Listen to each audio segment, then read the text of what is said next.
आज समझते हैं इंथैल्पी ऑफ मॉइस्ट एयर। ठीक है, हम लोग को पता है कि ड्राई एयर में कुछ तो वाटर वेपर प्रेजेंट है, तो हम लोग को उसी मॉइस्ट एयर का वो इंथैल्पी निकालना है। अब देखो, enthalpy of moist air is equals to जो ड्राई एयर है plus enthalpy of water vapour, दोनों मिल करके इंथैल्पी ऑफ मॉइस्ट एयर के बराबर होगा। ठीक है, अब एक चीज़ मेरे को बताओ कि इंथैल्पी, क्या इंथैल्पी का चेंज डिफाइन है या इंथैल्पी का एब्सोल्यूट वैल्यू डिफाइन है?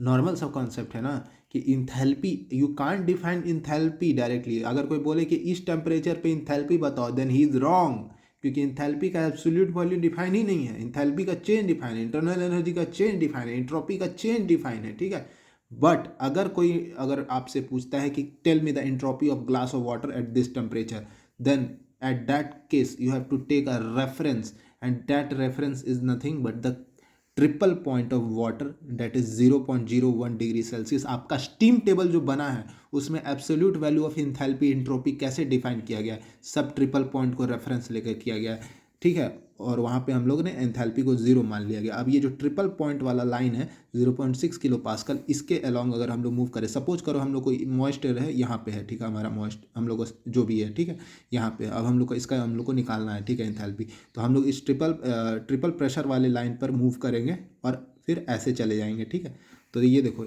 यहाँ पे इंथैल्पी ऑफ वाटर वेपर कितना होगा, at this point enthalpy is zero, और ये लेटेंट हीट कितना हो जाएगा 2500 किलो जूल, ठीक है, पर केजी।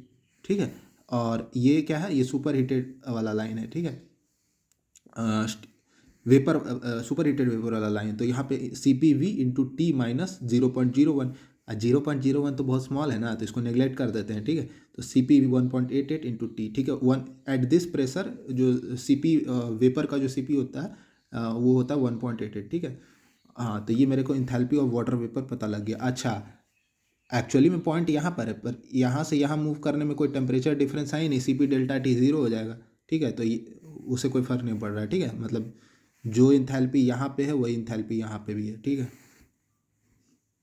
नौ, अब इंथैल्पी ऑफ ड्राई एयर का तो इंथैल्पी यार सी पी इंटू टी हो जाएगा। ठीक है, 1.005 इंटू टी कर देना। ठीक है, अब इंथैल्पी ऑफ मॉइस्ट एयर आ जाएगा तुम्हारा c p t into this. ठीक है, इंथैल्पी ऑफ मॉइस्ट एयर में मास ऑफ ड्राई एयर, अच्छा ये सब एब्सोल्यूट टर्म में निकला है, सॉरी स्पेसिफिक में निकला है। ठीक है, यानी पर यूनिट मास में निकला है, तो इसको अगर मेरे को एक्चुअल मतलब टोटल इंथैल्पी निकालना है तो मास से मल्टीप्लाई करना पड़ेगा। ठीक है, तो यहाँ मास ऑफ वेपर, अब इसको कॉमन लेके mass of vapour by mass of dry air क्या होता है, मेरा ओमेगा होता है। ठीक है, अच्छा इस पूरे प्रक्रिया में हम लोग जो टेम्परेचर लिए हैं वो 0.01 डिग्री सेल्सियस लिए हैं। ठीक है, ये जो टेम्परेचर है उसको केल्विन में मत रख देना, सेल्सियस में रखना। ठीक है, ये चीज़ ध्यान रखना।